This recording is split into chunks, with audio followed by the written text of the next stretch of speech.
Now, I do love a good wedding, but many couples who had hoped to get married over the last year saw their plans thrown into disarray.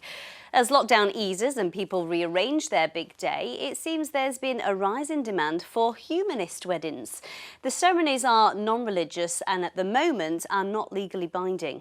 Figures also show a big increase in the number of people training to be humanist celebrants. Corinne Wheatley has this. A humanist wedding ceremony is probably as far from a civil ceremony as you can get. They're incredibly unique to each couple, they're celebratory, they're story-led. Please take a step towards each other, look at each other and hold both hands. Rachael from Harrogate is one of a growing number of humanist celebrants in the UK.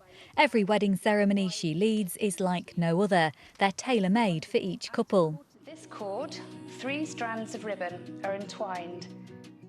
Humanist weddings are non-religious, but are often considered a more personalised alternative to a civil ceremony.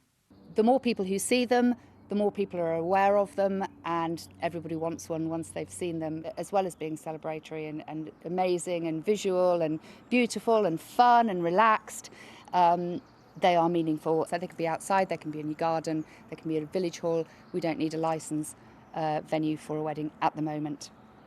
There are now over 500 humanist celebrants across the country, and they conduct around 10,000 ceremonies a year. That's an increase of about 240% over a decade. But the ceremonies are not yet legally binding in England and Wales, unlike the rest of the UK. We know there's a suppressed demand for legalised humanist weddings. We've seen in Scotland that once they were legalised in 2015, there was a huge increase. And in fact, I think now there are more humanist weddings than there are Christian weddings in Scotland. There's growing interest in humanist funerals too. Ruth from Huddersfield gave up a full-time job in life science technology to become a funeral celebrant. I had been to sort of 20 funerals in the past throughout my life, 2 of which I organised myself.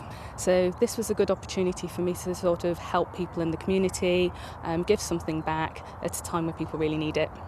Back in Harrogate, Rachael is preparing for a busy year ahead as weddings postponed by the pandemic are rearranged. There's an ongoing review of the law on these ceremonies. Celebrants hope eventually they will become legally as well as symbolically binding. Corinne Wheatley, BBC Look North.